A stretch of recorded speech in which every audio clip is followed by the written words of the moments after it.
Good morning, everyone. Welcome to Auburn Unitarian Universalist Fellowship, located on occupied ancestral land of the Muskogee Creek Nation. My name is Sylvia Rogers, and I will be serving as your service associate today. If this is your first time here or your 100th and first time, we are very glad that you're here. If you carry the weight of a weary world on your shoulders, or you entered through the doors with a song in your heart and a skip in your step, we are glad that you're here. If you are the loudest voice in the town square or the subtle hand behind the scenes, we are glad that you're here. If you have failed once or 1,000 times, we are glad that you're here. If you sing like angels or mumble behind the hymnal, guilty, we are glad that you're here. This community is what it is because of your presence. So welcome. Welcome into this space of love, support, justice, compassion, fellowship, and worship. We are glad that you're here. On behalf of the members of the fellowship, I extend a special welcome to all visitors who are joining us for the first time and to those of you who might still feel like visitors. If you haven't already done so, please fill out a digital visitor card by visiting auuf.org/visitor so that we may welcome you. You may also contact our minister, Reverend Chris Rothbauer, at minister@auuf.org with any questions or concerns that you may have. Let us move into the service, willing to be authentic with each other, honest within ourselves, and open to connection in all its forms. Our opening words this morning are titled, "We Gather to Remember" by Nicole McKay. We gather to remember those who could not grow old and those forced to grow old long before their time. We gather to mourn and grieve with one another all of our losses, the people, the stories, the loved ones, and the futures that could have been. We gather to do the hard work of facing difficult realities of our present and our past. While there is conflict, violence, war, and hatred, we gather to hold space for silence as we try to make meaning of our history, to help us work for peace and justice today.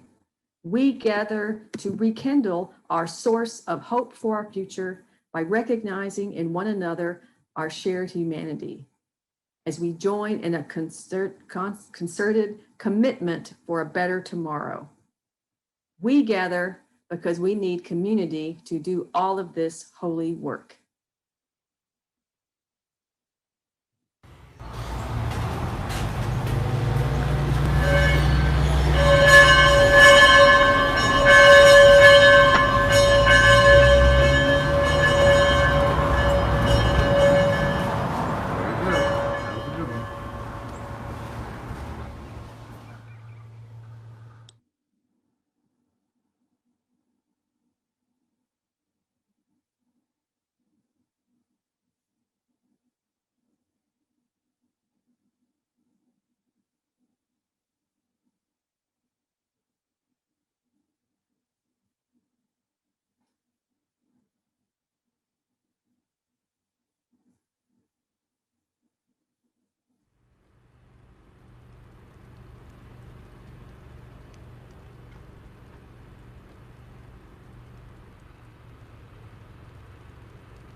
I invite you to light your chalice with us this morning with these words from Charles F. Flagg.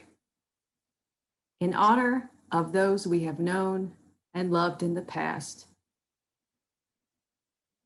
in recognition of the gifts and sacrifices they have made on our behalf, and in our sincere hope that we may be worthy of their memory, we light our candles, we give our thanks, and we offer our prayers.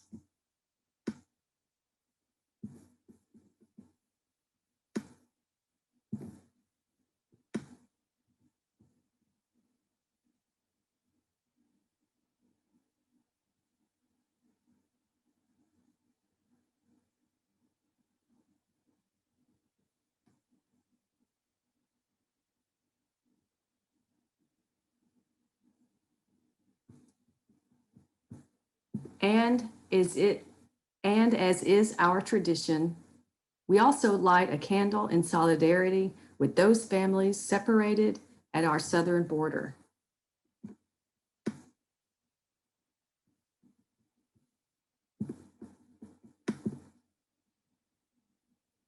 I would like to invite you to join us in our opening hymn, hymn number 96 in the gray hymnal. I shall not think of them as dead. The words will be shared on screen.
One of the ways we proclaim the one of the ways we proclaim the warmth and caring of our community is by sharing our joys, concerns, and milestones.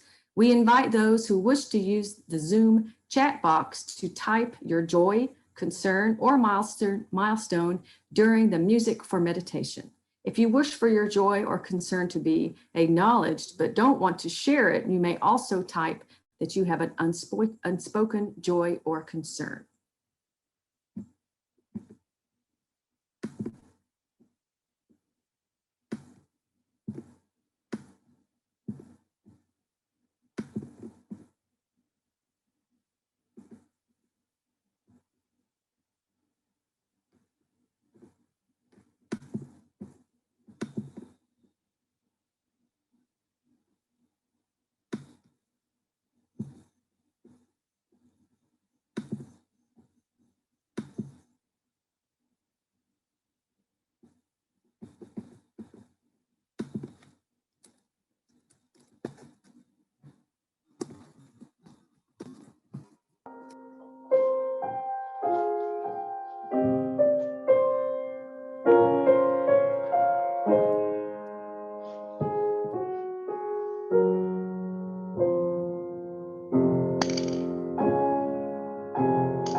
We also have well, we have something for Martha, and she says, I'm not sure if it's a joy or a concern, but Kyle, our youngest, is home for the summer, taking classes online, and will return to Boston University in the fall.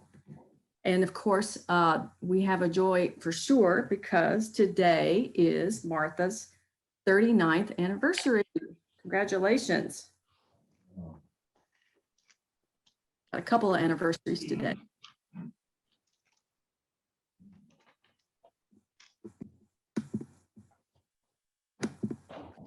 May all the joys, concerns, and milestones of this community, those shared aloud and those held in silence, be received into the care and concern of all present.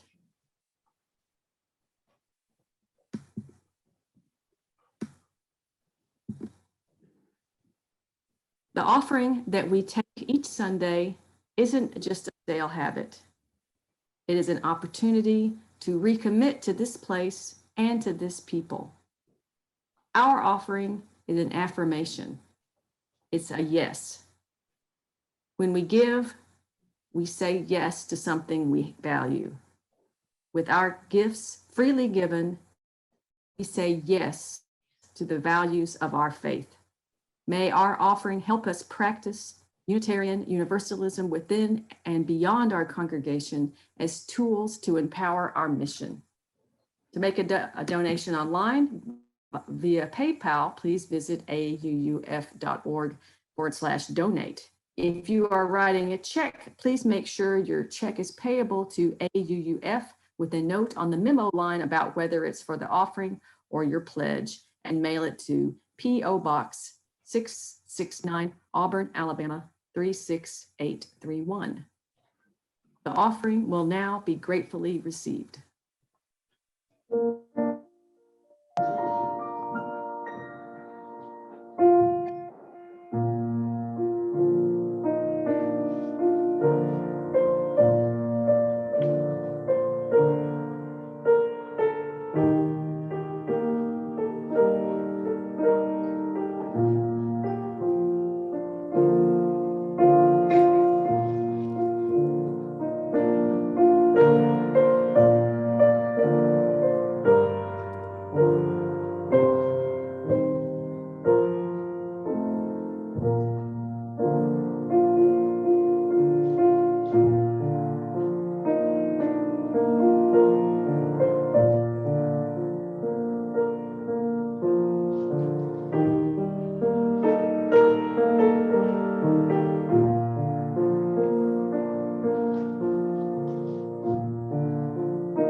Good morning, everyone. It is good to be here with you as always. These past 2 weeks, though, in a slightly different capacity. I'm happy to be filling in the sermons for these past 2 weeks to give Reverend Chris a little break. And as we come into the moment for all ages, I was thinking you don't want to hear me for the story and then for the sermon. And so I was looking around for alternatives. And my partner, the Reverend Denise Colley, was making a little video for her church. And I thought, that's pretty good. It has to do with Memorial Day, and it might be a good thing to share. So you're going to see some pictures of flowers. Those are all from our front yard. You're going to see a picture of the Veterans Administration building, which is you can see from our front yard, and the cemetery that is seen are all in my neighborhood as well. So a little glimpse into my life and a little bit of honor, more honor for the veterans that have served and lost their lives.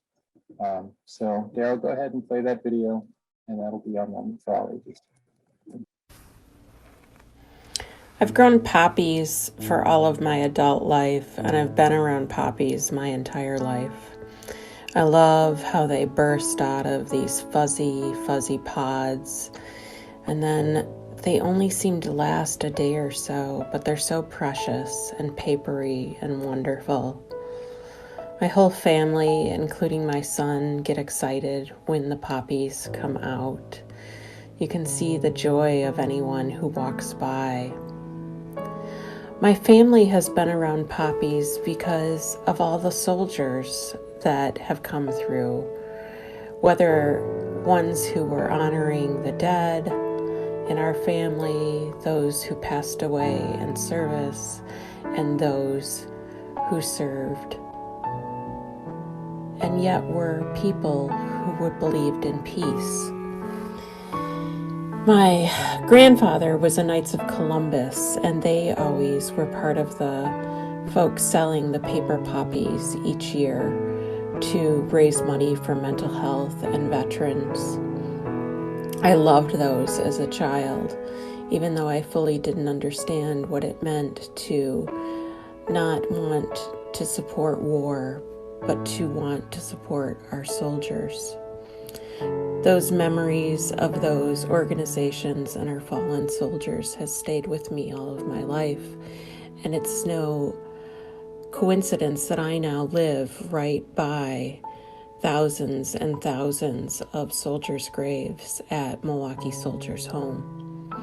My son and I and our family have walked our dogs through here on all of the patriotic holidays to check out the flags. Milwaukee Soldiers' Home was one of the very first veterans' homes in this nation, and women raised money for the soldiers coming back from the Civil War, and President Lincoln came here and noted that this would be one of the establishments that should be built and honored to help all of our soldiers. For years, the old hospital has sat without anyone living in it, and with the buildings just being abandoned, and it's been so exciting to watch the renovation that has gone on recently, so that we are having soldiers who are homeless and nearly homeless move back in. I've found the entire story so inspirational, I've captured it in my drawings. And I look forward to more money being raised so that more of the veterans' buildings at Soldiers' Home can be renovated and made whole again for the people who have helped this country survive. I hope you will go over there and visit the grounds and see the beauty, and then when you see those poppies, know about all the ways that they honor those who have lost their lives in war, for veterans who live on and struggle, for the ways that they remind us that money is still needed for mental health and rehabilitation in all ways. Let the beauty of the poppy remind you of how much people have sacrificed for the beauty that we all deserve. honor them with me when you see the poppies.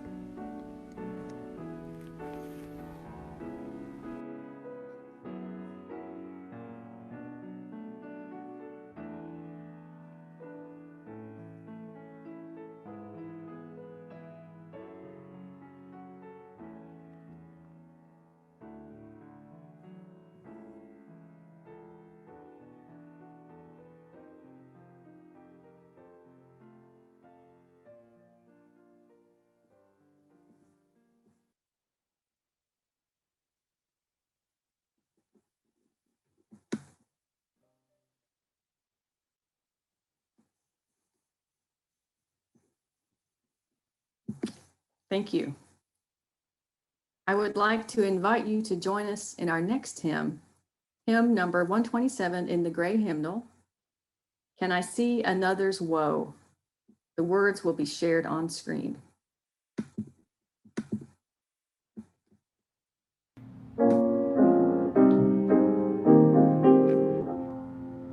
Can I see another's woe, and not be in sorrow too?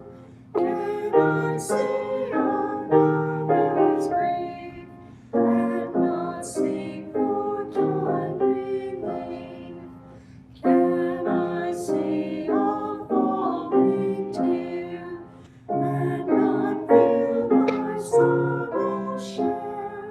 Can a father see his child weep longing with sorrow filled? Can a mother sit and hear infant moan and infant fear? No, no, never can it be. Never, never can it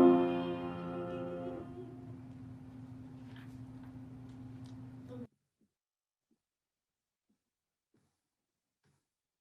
Our reading this morning is Prayer for Memorial Day by Wayne Arneson.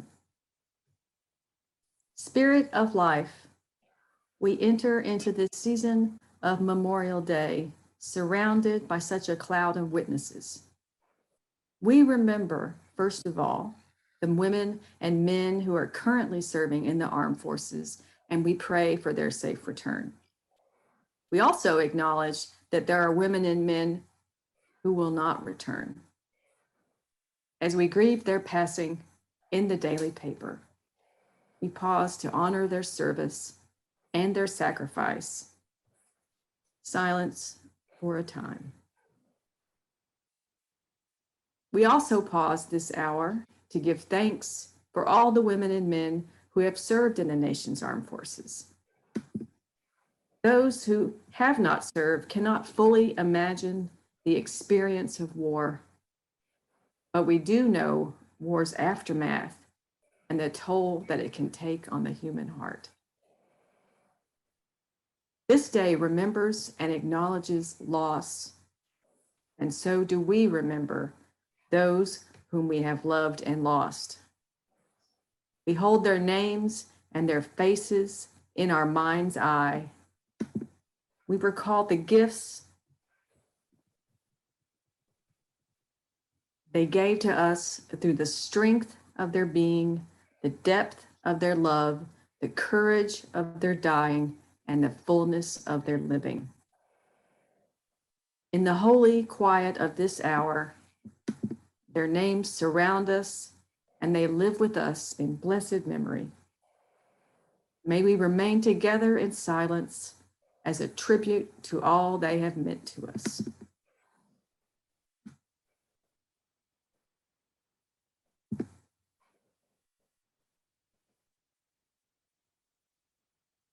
Amen.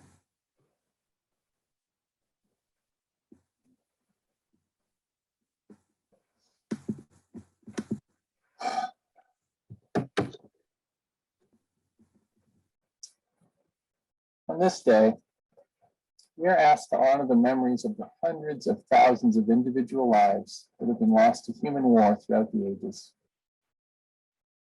Having done a stint in the Army, I possess a somewhat informed, although clearly myopic, perspective of the sacrifices made by people serving in the armed forces. The well-rehearsed training the military provides is designed to compel individuals from all walks of life to come together in common cause and move directly into the face of danger based upon an unquestioned order from a higher authority to do so. This training does not begin when a recruit takes their first step off of a bus.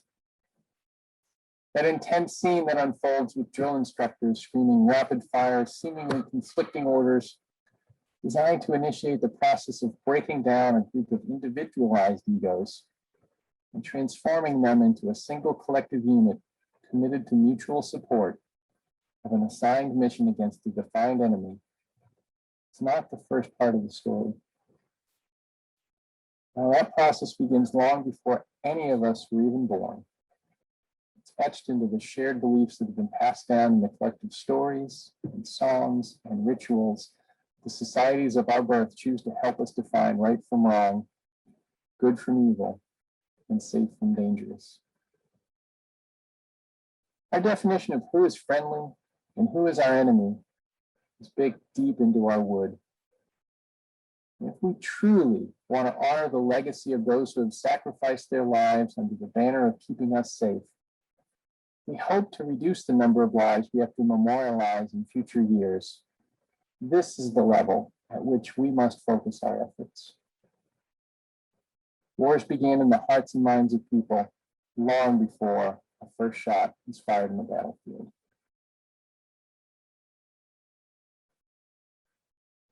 If you haven't noticed, I'm a tall, white, cis hetero male. I possess all of the markers of privilege in our society. I have the privilege of being able to navigate my life in ways that pay absolutely no credence to the wants, needs, or desires of anyone around me if I don't want to. The world I inhabit has been shaped by those that look like me, and it's been shaped to serve primarily me and my preferences. People that look like me have controlled large swaths of society for much of our history. People that look like me were the few that were granted access to the collections of shared and stolen wisdom over the generations. People that look like me have defined the norms of how we are expected to behave in this society. People that look like me wrote the majority of laws that define what is right and what is wrong. A Black mentor recently reminded me that laws and justice are not one and the same. It's been said that the victors are the ones that get to write history. People that look like me have been the conquerors through the ages, which means the history we know is primarily the history of the words and deeds of people that look like me. And the way people that look like me have historically taken and maintained power has been through domination. Despite what our childhood stories tell us, despite how heroic the images of our history books try to paint us, this is a simple fact. John Lennon asked us to imagine a world where there are no more wars. He said it was easy to do if we only tried. I'm not sure if it's that easy of a thing to do, but I do think it is possible. And if it can be imagined, it must be possible. Is the miracle of human evolution is our unique ability to imagine a future that doesn't currently exist and bring it to life through the power of nothing more than our ideas. All that we experience today as the way things are in our society are ultimately the result of the collective ideas of our ancestors that came before. The way to honor those that have been lost in senseless wars is to create a world where peace reigns supreme across the land. Create a world where peace reigns amongst all requires first the victory of peace over fear within ourselves. The peace to win that battle requires surrendering our egos to the realization that we are actually all one. It's flipping our principles upside down and prioritizing the idea that we are all connected to all else. putting that concept ahead of our own inherent worth and dignity and our own desires for comfort. A simple act requiring perhaps the most bravery of all, especially for folks that look like me. Because as the abolitionist Frederick Douglass reminded us, power concedes nothing without a demand. It never did, and it never will. I literally don't have to do this work. None of you that looks like me is forced to do this work. But if we don't do this work, then we have no right to complain about the brokenness we see in this world. This moment in history, the cries of the marginalized are finally beginning to be heard and acknowledged. The demands that are being made are to be seen, to be acknowledged, to have it known that their lives matter. Now, you may wonder why I've pivoted from memorializing our fallen soldiers to talking about improving relations between the privileged and the marginalized. I've done that because I've come to believe that doing this work is the road we need to journey as a society if we are to ever have a chance of bringing Lenin's imagined dream to life. That road takes intentionality and long-term commitment. And I can think of few other places in our society today where this work can be intentionally practiced by folks that look like me than within Unitarian Universalist churches and fellowships like this one. Now, I know that many of you gathered here have been working towards these ends for quite some time. I imagine most here consider themselves woke and think of themselves as an ally to the marginalized, whether or not you've had many opportunities to demonstrate that with actual people or not. That said, I feel like I've been granted some unique levels of access to different communities that most look like me have really been given opportunity to see. I've been told by many that I possess a safe energy, and that, combined with my studies at a progressive UU seminary, have caused many different folks with marginalized identities to allow me behind the curtain or the walls that have been put up in place to keep their communities safe. I've been able to see firsthand what the lives of the marginalized in our society look like. And I can guarantee you it doesn't look anything like life does from my comfortable perspective. The first place I've been left behind the curtain is within the LGBTQ community. My partner was married to a woman for 23 years. It wasn't just a lesbian, it was a prominent gay rights activist. If you're gay and you live in Wisconsin and want to get married or adopt a child, you are able to do those things in some parts due to the very public efforts of my partner. As this relationship has developed, I've developed a much deeper understanding of just how many limits still exist for this community, which has made gains in the past years, but still faces so many challenges. Simple conversations like, "Hey, this looks like a nice place. Have you ever been there before?" quickly expose just how many of the most beautiful places in this country are still not safe for some same-sex couples to venture. Now, if you're a woman, you likely understand this limit directly. You know there are places that are safe to go and places that are less safe to go. You've probably limited your choices accordingly. You embody, as I do, the body of a man, listening to my words. It is likely that you almost never have to consider choices like this. And just think about how much more access that grants you. How many that look like me have ever skipped an important gathering because it was held at a place that you knew wouldn't feel safe walking alone away from it in the parking garage at night? I've been granted so much access and learned so many heartbreaking realities like this one. I just spent a week in the home of one of the co-leaders of Trust, the support and advocacy group for trans religious professionals. They have become plugged in at the highest levels of the UUA and spent the week helping me understand where the work towards true inclusion is progressing and where the barriers remain so that I might be able to use my privilege to assist with forwarding the work through the many remaining hurdles. Perhaps the biggest world I've been led into has come over the past months working at a multiracial nonprofit that approaches its mission of improving outcomes for kids in foster care primarily with the goal of creating a multiracial, multicultural, inclusive, and equitable world for all. As a temporary member of a team led by a preeminent practitioner in the work of expanding diversity, equity, and inclusion in the workplace, a team of 6 where I'm the only white person, I have been granted the significant honor of being met behind a very real wall that has been erected for the protection of those on the other side. All the lessons that I've been shown. In all of these communities, safety is the #1 priority I hear over and over again.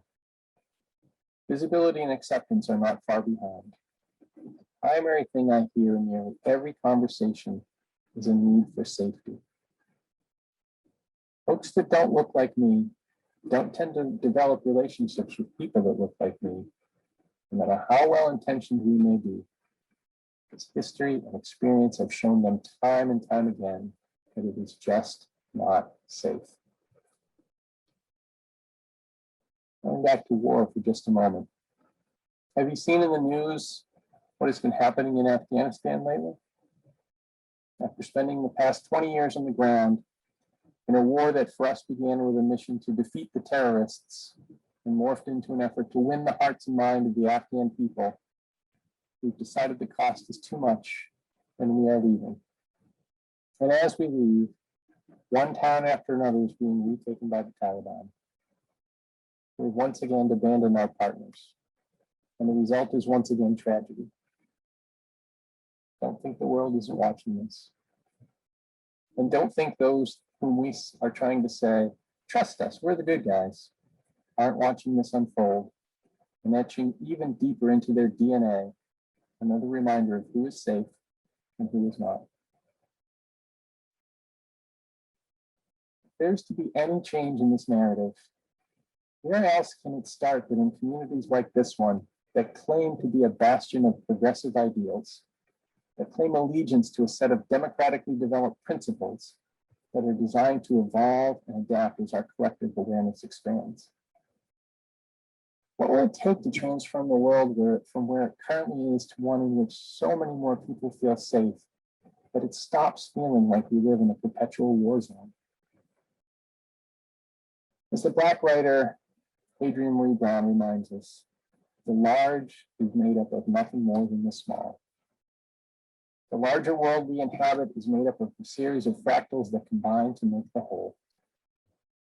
The place where change needs to happen, the only place where deep change like this can happen, is in the smallest elements of the larger system, within our individual hearts and minds, within our relationships, and within our communities. The organization I am currently working for provides the roadmap for this work. Everything, and I mean everything they do, is so grounded first and foremost in the creation of a safe environment for their employees and the kids they support. We have a tremendous opportunity in this moment. Making our way back to life after this pandemic provides a perfect place to begin again. Here's a place where all of us have come face to face with what it's like to live within boundaries imposed by a system that is beyond our control. So you begin to wrestle with how the current members of the community can all begin to come back together safely as we emerge from this pandemic. I challenge you to expand your definition of community as community and safety, as wide as you can imagine, and then expand it some more. Let me give you a couple of examples of what this might look like from my current experience at this nonprofit. First thing I got from them was an invitation to complete a cultural inventory with a consulting partner after I get my results. Now, I happen to know that assessment costs almost $1,000. And I sent a note to the person and I said, I'm only going to be there for 3 or 4 months. Are you sure that you want me to take this? And she said, absolutely. You're going to be interacting with the folks in this organization. And we need to make sure that you are aware of and mindful of your place and the pieces that the things that you do to make this place safe or not safe. That was followed up by 8 hours of onboarding training, which was included intense deep dive work into racial bias and things that block equity and inclusion, understandings of the Black experience and the experience of LGBTQ members through history. I've never seen anything like this. Everything they do. We've heard the acronym SMART for how we create goals. Measurable, time bound, etc. This organization adds IE to the end, calls them SMARTY goals. And every goal that is developed within this organization runs through a step of wondering if the goal has been made as inclusive and as equitable as it possibly can be. Baked into everything that they do. The first time I went to an all-staff meeting, 3 hours devoted through the entire organization. The first half hour, and I've seen this happen 3 times now, the first half hour is given to a member of one of the Native communities that they support with no agenda other than what that person wants to share with the organization. The power is all given to that marginalized person to say what is important, what do you need us to hear. If there's going to be a hiring of a staff, everybody that's going to be on the selection team goes through a 2-hour training to help them uncover their unconscious biases and make sure that those biases don't impact the selection of their candidate.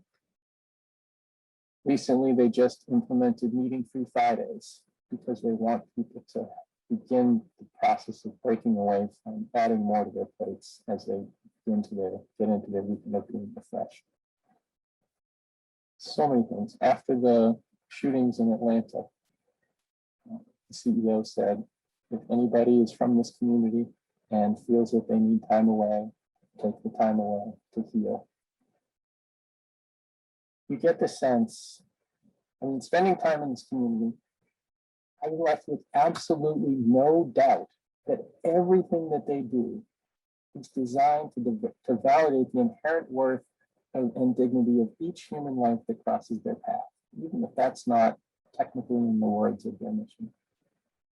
Everything they do is designed to ensure that each member of the community knows their potential for harmful impact on the other members of the community and what steps we can each take to reduce those harms. This work is not done as a checklist to be completed, but as a roadmap of a journey that everyone that chooses to become associated with this organization willingly agrees to take on and take specific action towards.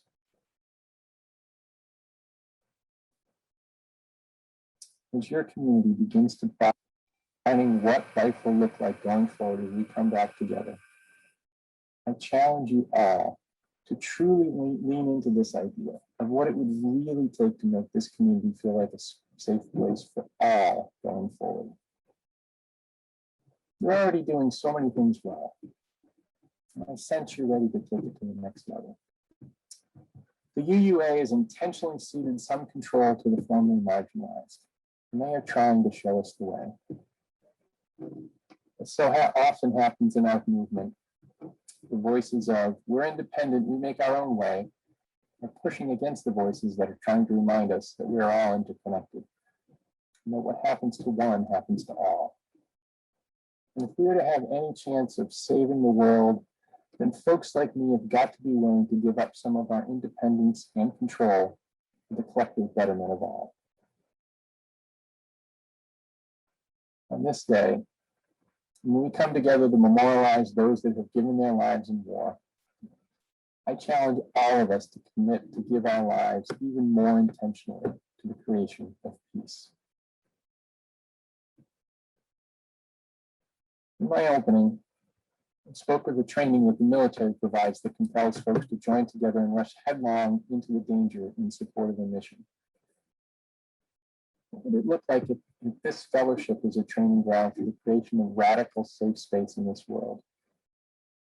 What would it look like if thousands of the UU communities in this country became unquestioned leaders in taking steps required to help all humans feel safe?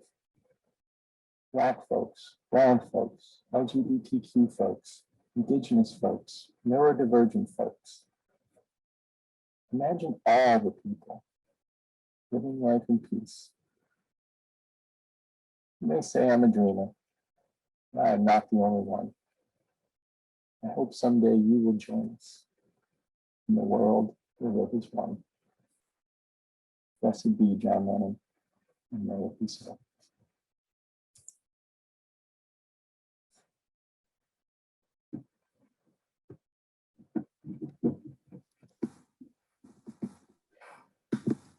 I now invite us all into a time of quiet reflection. Close your eyes if that feels comfortable. Notice the places where your body is connected to the earth. Breathe in and breathe out as naturally as you can. And as your mind and body begin to settle, take a few moments to reflect upon the words and images and moments that were shared here today. Create space to allow your consciousness to reflect upon all that is experienced.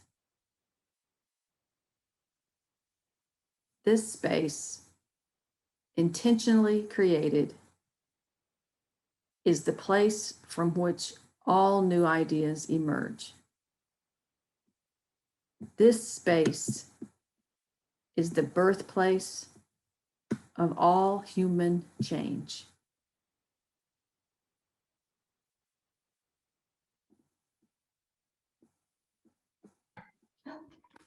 Please join me in extinguishing our chalices. You will find the words on screen. We extinguish this flame, but not the light of truth, the warmth of a community, or the fire of commitment. These carry in our hearts until we are together again.